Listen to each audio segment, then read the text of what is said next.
আপনারা দেখছেন YouTube channel সোনালী দিনের বাজার। এই সতর্ক বাণীটি অবশ্যই দেখে নেবেন।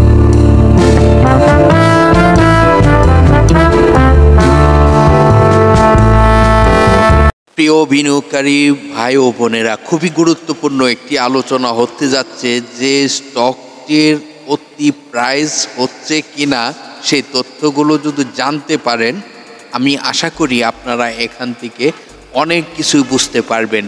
অবশ্যই ভিডিওটি না টেনে পুরো ভিডিওটি দেখার চেষ্টা করুন এবং এই স্টকটির গুরুত্বপূর্ণ এই আলোচনাটি আপনাদের খুবই জানা প্রয়োজন। এই মুহূর্তে আপনারা আজকের ভিডিওর টপিকটি ইতিমধ্যে ফলো করেছেন। লাখপতি কি না হাজারপতি হয়ে যাবে এই স্টকটি নিয়ে। দেখুন, এই স্টকটির গুরুত্বপূর্ণ তথ্যগুলো যদি আপনার জানতে হয় তাহলে মনোযোগ দিয়ে শুনতে হবে। জানাবো স্টকটির আরএসআই কোথায়, যে আরএসআই আমরা সবসময় রেড জোন বলি এবং স্টকটির আপনারা সকলেই জানেন 30 থেকে 70 আরএসআই স্ট্যান্ডার্ড আরএসআই। এখন এই আরএসআই কে আমরা বিনিয়োগ করব, জানাবো এই স্টকটির গুরুত্বপূর্ণ অনেক তথ্য। চলুন এই স্টকটির গুরুত্বপূর্ণ তথ্যগুলোই আপনাদেরকে জানানোর চেষ্টা করি। আজকের আলোচনার যে স্টকটি ইয়াকিন পলিমার লিমিটেড, যেটি আমরা সংক্ষেপে জানি ওয়াইপিএল স্টকটির গুরুত্বপূর্ণ তথ্যটি আপনাদের জানতে হবে আজ। দেখুন, এই স্টকটির ন্যাব, যেটি সম্পদ মূল্য আমরা বলে থাকি, এই স্টকটির সম্পদ মূল্য রয়েছে 5 টাকা 35 পয়সা এবং স্টকটি জুন ক্লোজিং। এই স্টকটি এই মুহূর্তে কেন আমরা চয়েসে নিচ্ছি এবং এই স্টকটি কেন এই মুহূর্তে আমরা বিনিয়োগ করার আগ্রহ দেখাচ্ছি, দেখুন স্টকটির কিছু তথ্য আপনাদেরকে বোঝানোর চেষ্টা করব। দেখুন, যে প্রথমেই যে আপনাদেরকে বললাম, এই স্টকটির সম্পদ মূল্য রয়েছে 5 টাকা 35 পয়সা, 5 টাকা 35 পয়সা সম্পদ মূল্য। এই স্টকটির টোটাল শেয়ার সংখ্যাটি যদি আমরা বলি, তার পূর্বে আপনাদেরকে আরেকটি বিষয় ক্লিয়ার করি। দেখুন, এই স্টকটির 3টি আর্থিক প্রতিবেদন প্রকাশ করা রয়েছে, যেটি ডিভিডেন্ড ঘোষণা এখনও করতে পারে নাই। এই স্টকটি ফার্স্ট কোয়ার্টারে 28 পয়সা লসে ছিল, সেকেন্ড কোয়ার্টারে 21 পয়সা লসে ছিল, থার্ড কোয়ার্টারে আমরা কি দেখতে পারলাম, থার্ড কোয়ার্টারে 32 পয়সা লসে রয়েছে। তো এখনও পর্যন্ত কিন্তু ডিভিডেন্ড ঘোষণা হয়নি। আর আপনারা জানেন এই কোম্পানিটির টোটাল শেয়ার সংখ্যা রয়েছে 7,37,00,000 এবং এই স্টকটির পাবলিকের হাতে এই মুহূর্তে শেয়ার সংখ্যা রয়েছে 4,35,00,000। তো স্টকটির আরও আপনাদেরকে দেখাবো ডিএসসির ওয়েবসাইট থেকে আরও অনেক গুরুত্বপূর্ণ তথ্য। ইয়াকিন পলিমার এই লিমিটেড, এই স্টকটির 52 ওয়ার্কিং ডের মধ্যে ইতিহাসটি যদি আমরা ফলো করি তাহলে আমরা দেখতেই পারতেছি সর্বনিম্ন 60 টাকা 50 পয়সায় আসে এবং সর্বোচ্চ প্রাইস হয়েছিল 31 টাকা 90 পয়সা পর্যন্ত। আপনারা জানেন এই স্টকটি এই মুহূর্তে জেড ক্যাটাগরিতে রয়েছে। আর এই মুহূর্তে আপনাদেরকে যদি এই স্টকটির আরও তথ্য দেখানোর চেষ্টা করি, দেখুন এই স্টকটি এই কোম্পানিটি 2016 সালে বাংলাদেশ পুঁজিবাজারে তালিকাভুক্ত হয় এবং এই মুহূর্তে জেড ক্যাটাগরি, আপনাদেরকে বলেছি জেড ক্যাটাগরিতে রয়েছে এবং এই কোম্পানিটি তার শর্ট টাইমের জন্য একটি লোন রয়েছে, লং টাইমের জন্য কোনো লোন নেই। আর এই কোম্পানিটির আরও বিস্তারিত তথ্য যদি আপনারা সংগ্রহ করতে চান তাহলে আপনাদেরকে চলে যেতে হবে ডিএসসির ওয়েবসাইটে। এই যে লিঙ্কটি রয়েছে অ্যাড্রেস লিঙ্ক, এটি ক্লিক করে আপনারা জানতে পারেন এই কোম্পানির নোটিশ বোর্ড থেকে আরও অনেক তথ্য। দেখুন, নোটিশ বোর্ডে আপনারা গোপনীয় অনেক তথ্য পেয়ে যাবেন এই কোম্পানিটির। আশা করি আপনারা দেখে আসবেন। এই মুহূর্তে এই স্টকটির যে তথ্যগুলো আপনাদেরকে জানানোর প্রয়োজন, কারণ স্টকটি আমি শিরোনামটি আপনারা আজকের ভিডিওর টপিকটি দেখেছেন, লাখপতি কি না হাজারপতি।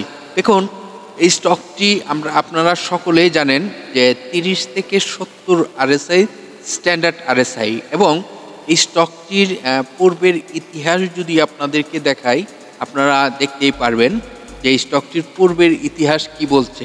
দেখুন, এই স্টকটি আমি যদি আপনাদেরকে স্টকটির এই যে ভলিউমটি প্রতিটি ভলিউম কিন্তু আমাদেরকে কিছু দিক নির্দেশনা দেয়। দেখুন এই যে আমরা ভলিউমটি দেখতেছি 21শে মে 2024 সালে বিশাল একটি ভলিউম হয়। এটা বলার কারণ হলো আপনাদেরকে বুঝাবো। অবশ্যই আপনারা বিভিন্ন সোশ্যাল মিডিয়া প্ল্যাটফর্ম শেয়ার গ্রুপেও যুক্ত রয়েছেন, আশা করি শেয়ার করে অন্যদেরকেও শুনবার সুযোগ করে দিবেন। এই যে ভলিউমগুলো, এই ভলিউমগুলো কি বোঝায়? আসলে এই ভলিউমগুলো থেকে আমাদের কিন্তু অনেক শিক্ষণীয় রয়েছে। দেখুন আমরা যদি এখান থেকে শিক্ষা নিতে পারি তো আশা করি ভবিষ্যতে আরও কাজে লাগবে, এবং এটার সঙ্গে সঙ্গে কিন্তু আপনাদেরকে আরও অনেক তথ্য জানাবো।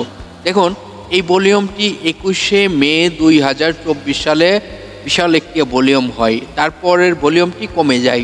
তো এই যে হঠাৎ করে দেখুন তার 20 আমরা যদি 20 তারিখের অথবা 21 তারিখের ভলিউমটি দেখি, দেখুন 20 তারিখের ভলিউমটি কিন্তু তার 4 ভাগের 1 ভাগ। তো হঠাৎ করে যে এত ভলিউম হয়ে যাওয়াটি কিন্তু এটি ভালো নয়। তো সেটি বললাম যে এখানে আমাদের অনেক শিক্ষণীয় রয়েছে। তো এই যে 21 তারিখের পর কিন্তু আবার 23 তারিখে দেখুন ভলিউম আবার কমে যায়, 23 তারিখে কমে যায়। আবার 24 তারিখে দেখেন এমন ভলিউম হয়েছে যেটি 0 হয়ে গেছে। তো এই তুলনায় 0, এটি 23 তারিখের পর 24 তারিখে আমরা যদি দেখি 26 তারিখে দেখুন কি অবস্থায় হয়েছে ভলিউম। তার মানে প্রাইস ফল করতেছে, আপনারা বুঝতেই পারতেছেন এই যে 21 তারিখের পর থেকে। তো এই যে এভাবে কিন্তু প্রাইস ফল করার সম্ভাবনা রয়েছে। তার মধ্যে যদি আমি আরেকটি ভলিউম দেখাই, দেখুন 4 জুলাই সেম হঠাৎ করে ভলিউম বেড়ে যায়।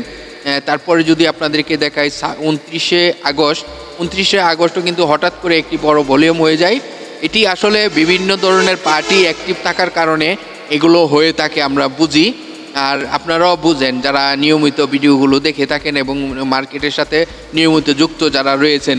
তো এরকমভাবেই কিন্তু প্রাইস ফল করতে থাকে। তো আজকের আলোচনা যে বিষয়টি সেটিও কিন্তু আপনাদেরকে বোঝানোর চেষ্টা করতেছি যে আমরা 2 তারিখে যে একটি ভলিউম দেখলাম, হঠাৎ করে বিশাল আকারের একটি ভলিউম। তো এই ভলিউম কি দিক নির্দেশনা দেখাচ্ছে, আসলে আমাদেরকে এগুলো বুঝতে হবে। তো আমাদের এখানে যদি আবার নতুন করে এন্ট্রি দেই তাহলে কি আমরা ক্ষতিগ্রস্ত হব কি না, এখান থেকে আপনি অবশ্যই বুঝে ফেলেছেন আজকের আলোচনা।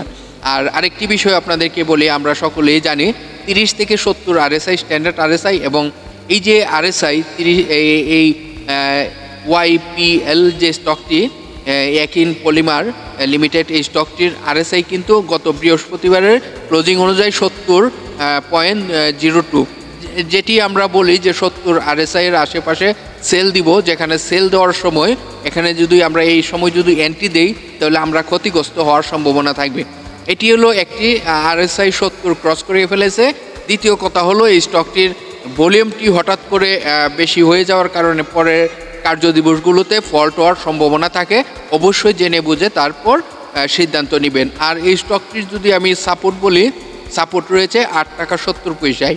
আজকের আলোচনার যে বিষয়গুলো আপনাদেরকে বোঝানোর চেষ্টা করলাম, আশা করি আপনারা বুঝতে পারছেন। ভিডিওটি আশা করি বিভিন্ন সোশ্যাল মিডিয়া প্ল্যাটফর্ম শেয়ার গ্রুপে শেয়ার করে অন্যদেরকে শুনবার সুযোগ করে দিবেন। আজকের মতো এখানেই বিদায় নিচ্ছি। সকলেই ভালো থাকেন, সুস্থ থাকেন। আল্লাহ হাফেজ।